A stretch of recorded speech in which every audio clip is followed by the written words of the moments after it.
Welcome to the Marriage Steps podcast for reducing the divorce rate. One marriage at a time is the goal, and following my 6 marriage steps is a path to help get us there. I'm your host, Dr. Wyatt Fisher, licensed psychologist and marriage counselor. This show is for your marriage, so call 303-596-6836 with your questions for me or suggestions on what topics I should cover. That's 303-596-6836. Today I'm going to talk about 6 ways to handle complaints in marriage. If you've been married for any length of time, you realize that complaints are a part of the fabric of matrimony. If you put 2 imperfect people together in close proximity, before long, sparks are going to fly. Complaints are going to be exchanged. The most powerful complaints usually occur when some of your top needs are not being met, and then a complaint follows. So how to navigate complaints, both how to give them and what to do when you're receiving a complaint, is very important because there's a right way to do it and a wrong way to do it. And most couples do it the wrong way. So today's episode is all about training you on how to do it the right way. So the first thing we're going to look at is 3 steps or 3 tips on what to do if you're the receiver of the complaint. So let's imagine your partner comes up to you and they make a complaint. They say something you've been doing wrong, something you're doing that's hurting their feelings, something that they're feeling disconnected, they're feeling lonely, they're feeling hurt, fill in the blank. They're feeling something negative because of you. So what do? First thing you do is seek to understand. If you're not clear on what they're talking about or what they're describing or the terms that they're using, or their experience of what they're explaining, if you're not clear, seek to understand by asking questions. Try to understand what they're saying. Try to understand where they're coming from. Try to understand the language they're using, what they mean by the words they're describing. Ask questions. Ask as many as you need so that you can understand what they're describing, what their experience is. So that's tip number 1, seek to understand. A lot of times when a partner can make a complaint, the other partner doesn't quite know what they're talking about. It doesn't compute. It doesn't quite make sense. So step 1 is seek to understand, and that shows that you care. So don't get defensive, don't counterattack, don't be dismissive, but seek to understand. That's tip number 1. Step 2 is empathize with what they're describing. Empathize with their feelings that they're describing. The top 2 empathy statements that I encourage couples to use all the time is, I can see how you would feel, and then you repeat back their tender underbelly and why, or that makes sense that you feel, and you repeat back their tender underbelly and why. Those 2 phrases are the most effective ways to empathize back, because if you say those phrases, it's going to help your partner feel understood. It's going to help them feel validated. It's going to help them feel like you have their back and that you care. One of the fastest ways to calm down your partner if they're upset is to empathize with what they're experiencing. So for example, say your wife really desires more emotional closeness and she's brought this up to you, but you haven't done anything about it, and she's making a complaint, how you don't care, you're not making her feel important because you're not honoring this need of hers to feel emotionally connected. So instead of getting defensive, number 1, you seek to understand. Number 2, you try to empathize by saying something like, I can see how you'd be feeling really lonely and hurt, that we haven't been having much time together to cultivate emotional closeness. Or, that makes sense that you're feeling really lonely because we have not been together enough lately to cultivate or to nurture emotional connection. I can see how you'd be feeling like that. Those are empathy statements. That's going to validate your partner, make her feel understood, like you get it, and that it makes sense what she's feeling. Now, the challenge comes in when what they're describing doesn't make sense to you, or you can't see where they're coming from. That happens the majority of the time, because if the roles were reversed, you probably wouldn't feel the same way because it's not your need and you're different people. And that's where people get tripped up with empathy. They think, I only can empathize if I agree with my partner's assessment of what just happened. If I don't agree with how they're experiencing the situation, I can't empathize. That's not empathy. You need to rethink what empathy is. Empathy, in contrast, is kicking off your shoes and going over and putting on your partner's shoes. And when you put on their shoes, imagine going back into their home growing up. How was love experienced in that home? Or how was it not experienced? How was conflict handled or not handled? How was quality time together managed or not managed? What were the wounds in their upbringing they experienced? Beyond that, think about them as an adult. What's their temperament? What are their values? What are their top needs? What are their insecurities? You want to be mindful of all that information because that is going to allow you to empathize. Because when you start becoming mindful of your partner's inner world, like I just described, then it will start making sense why what they're describing is making them feel the way that it is, why their complaint is hitting them the way that it is. It will start to make sense. It doesn't mean that you would feel the same thing because you're a different person with a different background. But if you really put yourself in their shoes and lose yourself in their world, you can start seeing why what just happened, the complaint they're making, would make them feel the way that it is. Then you can empathize. So therefore, you always can empathize even if you disagree with what they're feeling. Step 3 is make changes. So you're receiving this complaint.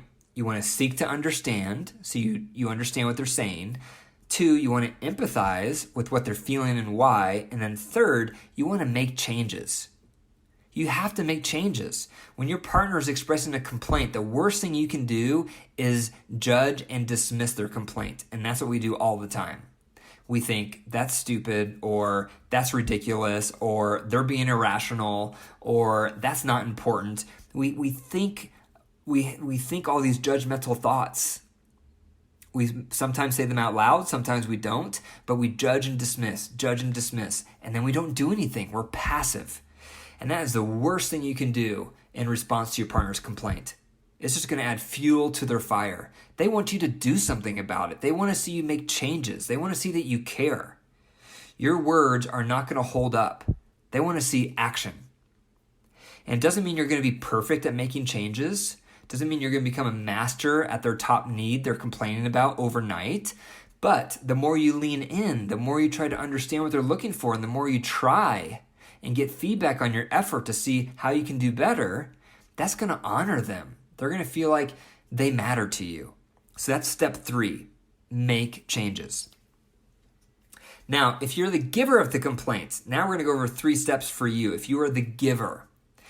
So going back to this example of the wife having a top need of emotional closeness and her husband not responding to that need, let's say you're the wife. Now, if you're the wife and you want to make this complaint, here's some recommendations. First recommendation is you have to express your complaint with a soft startup. I cover soft startups in a separate episode, so make sure you look for that one to go over the details, but I'll summarize it here briefly. A soft startup has 4 pieces. You start with how they've improved. Then you talk about how they may be innocent. 3rd, you talk about how you may have contributed to the very behavior they've done that has hurt you.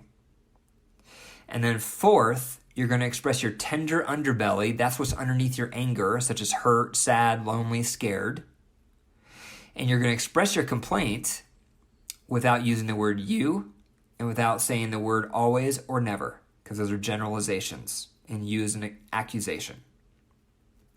So again, step number 1, when you are expressing your complaint, you have to use a soft startup. If you don't use a soft startup and you attack, you're going to get the opposite of what you want. Your partner's going to feel attacked, so they're going to defend or they're going to retreat, one or the other. And you're not in a posture to change when you're feeling like you have to defend yourself. That's the last thing you want to do.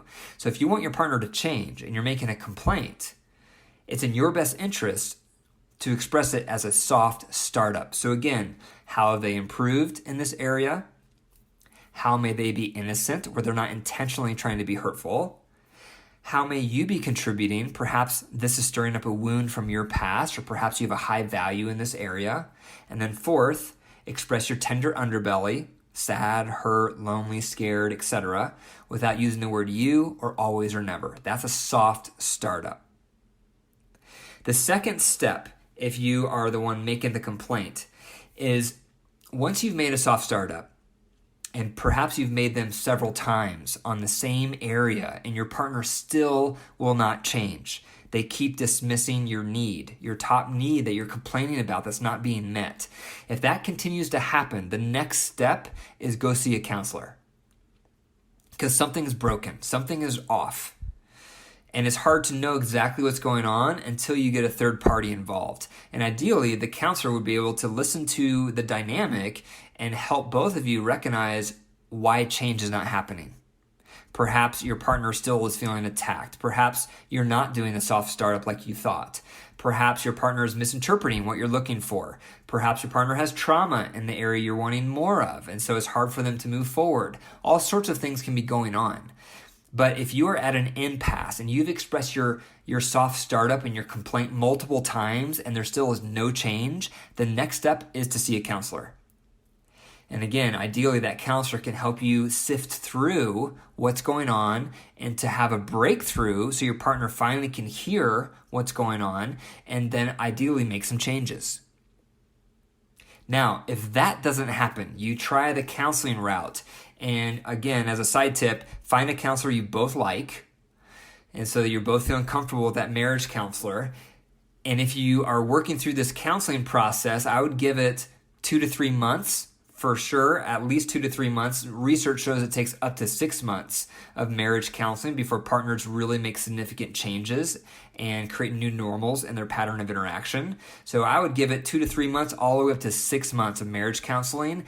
If at the end of that time, your partner still is not changing, and that complaint that you have is still there because they're still not honoring your request, if that occurs, the next step you may want to consider is separation. Sometimes partners get complacent and they get comfortable and they take you for granted and they think, they'll never leave me. I don't have to change. I don't care what they say. And unfortunately, I've seen that in my practice. I'll be working with a couple. One partner has tried to express their complaint again and again and again. And even though we practice soft startups in the counseling room and we try to get these breakthroughs, the other partner still won't change. They still don't care. They keep dismissing it. And when I see that pattern over and over and over, my recommendation has been in the past, consider a separation. Because usually what happens in that separation is it gets the person's attention who won't change. And they realize how important this is and how they can't take you for granted anymore. And that if they care about their relationship, they need to care about what you're expressing and what you're talking about. So that's a last resort, but sometimes it's a needed one to finally get their attention. So there you have it. That's the 6 ways to handle complaints in marriage. As a review, if you are the receiver of the complaint, seek to understand, empathize, then make changes. And if you're the giver of the complaint, express your complaint with a soft startup. If that doesn't work, see a counselor. If seeing a counselor doesn't work, consider a separation. Thank you for listening to the Marriage Steps podcast. For more information on the top 6 marriage steps recommended for happiness, go to my website, drwyattfisher.com. If you enjoy the podcast, please subscribe, leave a review, and share it with your family and friends. And if you believe in my mission to reduce the divorce rate and would like to keep the Marriage Steps podcast on the air, please consider becoming a monthly supporter by going to patreon.com/marriage steps. That's patreon.com/marriage steps. Take care.